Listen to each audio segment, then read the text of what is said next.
करवा चौथ व्रत कथा की जय। यह त्यौहार कार्तिक महीने की चौथ को मनाया जाता है। इस दिन चंद्रमा की पूजा होती है। यह स्त्रियों के सुहाग का त्यौहार है। इसका व्रत स्त्री अपने पति की दीर्घायु के लिए करती हैं। पहले रसोईया आंगन की दीवार पर केरू से पुताई कर लेते हैं, फिर एपन से करवा चौथ का चित्र बनाते हैं अथवा कोई छपा हुआ चित्र या तस्वीर रख लेते हैं।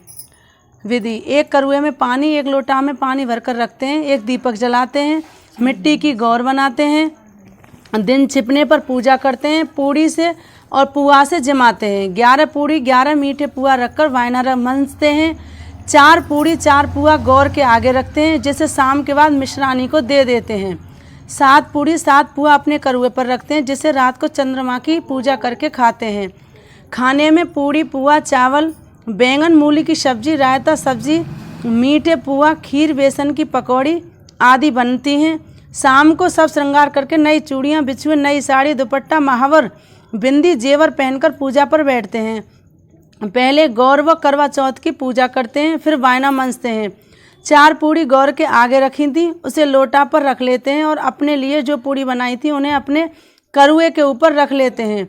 पुआ भी पूड़ी के ऊपर रख लेते हैं। फिर साड़ी का पल्लू कोना करुए के ऊपर रखकर उठाकर माथे से लगाते हैं, फिर पल्लू लगा के लोटे पर रखते हैं। ऐसा 3 बार कहते हैं। हर बार इधर उधर रख देते हैं। इसको करुआ पलटना कहते हैं। करुआ पलट उठाते समय कहते जाते हैं कि बीजा बेटी करुआ ले, व्रत खंडनी करुआ ले, अधवर खानी करुआ ले, सदा सुहागन करुआ ले, ऐसा कहकर करुआ पलटते जाते हैं। हलवा, फूल, हल्दी, चावल, दीपक और करुआ लेकर चंद्रमा की पूजा करते हैं। पूजा के बाद बधाया गाकर खाना खाते हैं। अपनों से बड़ों के पैर छूते हैं। करवा चौथ की कथा: 7 भाइयों की बहन एक बीजा बेटी थी।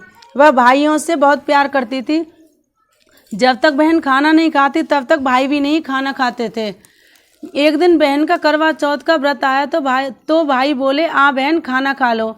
तब उसने कहा कि आज मेरा व्रत है, रात को चंद्रमा देखकर उसकी पूजा करके ही खाना खाऊंगी।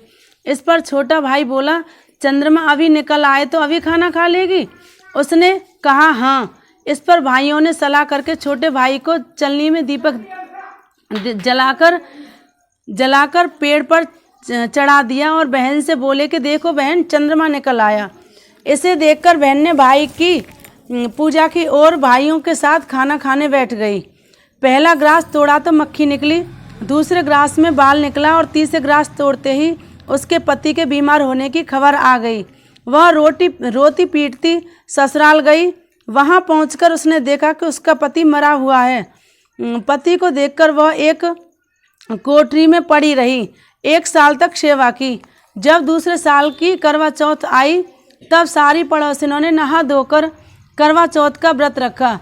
सबने सिर धोकर हाथों में मेहंदी लगाई, चूड़ियाँ पहनी। वह सब देखती रही। एक पड़ोसन ने उससे कहा कि भैया की बहन करुआ ले।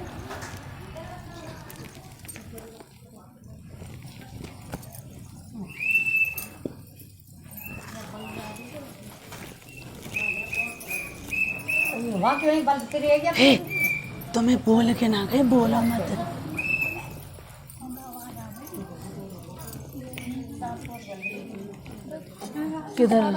किधर रखे हैं?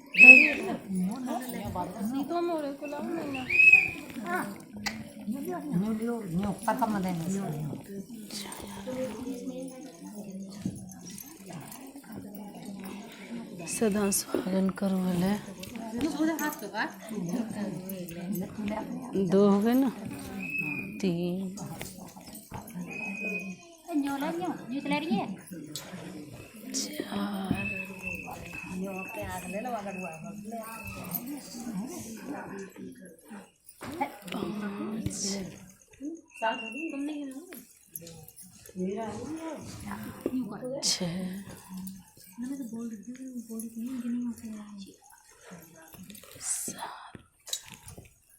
सात बार ही तो पलटे ना।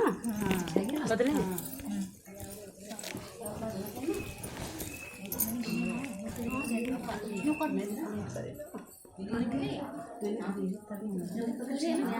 वे व्रत खंडनी करुआ ले, बीजा बेटी करुआ ले, अधवर खानी करुआ ले, सदा सुहागन करुआ ले। तब उसने भाभी को पकड़ लिया और कहा मेरा सुहाग दे। भाभी ने कहा छोटी आ रही है, उससे उसी से ले लेना। इसी तरह 6 भाभी आईं और ऐसे ही कहकर करुआ देती रहीं। तब सबसे छोटी 7वीं भाभी आई तो उसने उसे पकड़ लिया और कहा तुम्हें जब जाने दूंगी जब तुम मुझे भी अपना जैसा बना लोगी। इस पर भाभी ने अपनी कन्नी उंगली चीरकर अब उसके पति के मुंह में डाल दी, जिससे वह हरी करते उठ बैठा। जैसे उसको वरदान मिला, इसी तरह स्त्री जाति को मिले, वह सौभाग्यवती रहें। इस दिन गणेश जी की भी कहानी सुनते और सुनाते हैं। करवा चौथ मैया की जय। क्षीर संपूर्णम तोय पूर्ण मथा पिबा दादामि रत्न संयुक्तम चिरंजीवी में पति इति मंत्रेण करंकान प्रद्यम्य द्वावि जस्मते सुवासनभ्यो ददाच आध्यात्मा एवं वृत्या करुते नारी सौभाग्यम काम्यया सौभाग्यम पुत्रो पुत्रादि लभते सुरस्ता श्रियम। करवा चौथ व्रत की कथा। कार्तिक वदी 4 को करवा चौथ कहते हैं। इसमें गणेश जी की पूजन व सुहागन स्त्रियां अपने पति की दीर्घायु के लिए करती हैं। प्राचीन काल में द्विज नामक ब्राह्मण के 7 पुत्र और एक वीरावती नाम की कन्या थी। वीरावती प्रथम बार करवा चौथ व्रत के दिन भूख से व्याकुल होकर मूर्छित होकर पृथ्वी पर गिर पड़ी। तभी भाई यह देखकर रोने लगे और जल से मुंह धुलाकर एक भाई वट के वृक्ष पर चढ़कर चलनी में दीपक दिखाकर बहन से कहा कि बहन चंद्रमा निकल आया। उस अग्नि रूप को चंद्रमा समझकर दुख छोड़ वह चंद्रमा को अर्घ देकर भोजन के लिए बैठी। पहले कौर में बाहर निकला, दूसरे कौर में छींक हुई, तीसरे कौर में ससुराल से बुलावा आ गया। ससुराल में उसने देखा कि उसका पति मरा पड़ा है। संयोग से वहां इंद्राणी आई। वीरावती उन्हें देखकर विलाप करते हुए बोली कि हे माँ, यह किस अपराध का फल मुझे मिला है। प्रार्थना करते हुए बोली कि मेरे पति को जिंदा कर दो। इंद्राणी ने कहा कि तुमने करवा चौथ का व्रत बिना चंद्रोदय चंद्रमा को अर्घ दे दिया था, यह सब उसी के फल से हुआ है। अतः अब तुम 12 मास के चौथ के व्रत व करवा चौथ का व्रत श्रद्धा और भक्ति से विधि पूर्वक करो, तो तब तुम्हारा पति जीवित हो जाएगा। इंद्राणी के वचन सुनकर वीरावती ने विधि पूर्वक 12 माह के चौथ और करवा चौथ व्रत को बड़ी भक्ति भाव से किया और इन व्रतों के प्रभाव से उसका पति पुनः देवता सदृश जीवित हो उठा। बोलो करवा चौथ मैया की जय। गणेश भगवान की जय। एक बार गणेश जी महाराज एक चम्मच में चावल व एक गिलसिया में दूध लेकर गलियों में आवाज लगा रहे थे कि मेरी कोई खीर बना दो, मेरी कोई खीर बना दो। किसी ने नहीं बनाई। तब एक बुढ़िया ने कहा ला मैं तेरी खीर बना दूंगी। बुढ़िया ने कहा बेटा इतने दूध चावल से कैसे खीर बनेगी। तब गणेश जी ने कहा अंदर से टंगी परात लेकर आ। बुढ़िया अंदर से बड़े बड़े बर्तन लेकर आई। चम्मच के चावल से परात भर गई, गलेसिया के दूध से नांद भर गई। यह देखकर बुढ़िया को बहुत आश्चर्य हुआ। बुढ़िया बोली खीर खाने कब आओगे। गणेश जी ने कहा जब खीर बन जाए तो घंटरिया बजा देना, मैं खा जाऊंगा। खीर बनने लगी। जब उफन कर आई तो बहू ने घंटरिया बजाकर सब खीर खा ली। तब खीर तैयार हो गई। तब बुढ़िया ने घंटी बजाई। गणेश जी आए और कहने लगे कि मैं तो पहले ही भोग लगा गया। बुढ़िया ने कहा इतनी सारी खीर बन गई, इसका क्या करूं। गणेश जी ने कहा तू भी खा, अपने पूरे गांव में बांट दे। अगर फिर भी बचे तो चारों देरी 5 कोने में गाड़ देना। बुढ़िया ने ऐसा ही किया। जमीन की गड़ी हुई खीर को सोना जवाहर हीरे मोती बन गए। बुढ़िया गरीब थी, वह पैसे वाली हो गई। जब बुढ़िया मरी तो वह जमीन पर से किसी पर नहीं उठी। सब गांव वाले हैरान हो गए। तब स्वर्ग लोक में भगवान का सिंहासन हिला। भगवान ने देवताओं को भेजा कि जाओ मृत्यु लोक देख कर आओ कि मेरे किस भक्त पर विपत्ति पड़ी है। तो उसने मुझे पुकारा है। देवता आए, उन्होंने देखा सारे गांव में बुढ़िया की चर्चा हो रही है। देवताओं ने भगवान से जाकर कहा। तुरंत भगवान गरुड़ पर बैठकर उन्होंने अपनी कन्नी उंगली से बुढ़िया को छुआ। बुढ़िया उठ गई, भगवान के रथ में बैठकर स्वर्ग चली गई।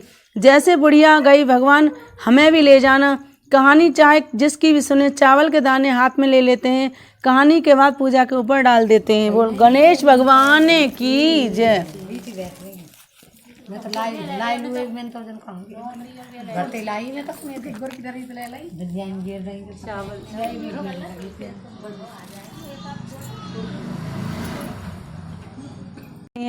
लाड़ लाभ करती हैं, फिर तुम क्यों सूखती जा रही हो।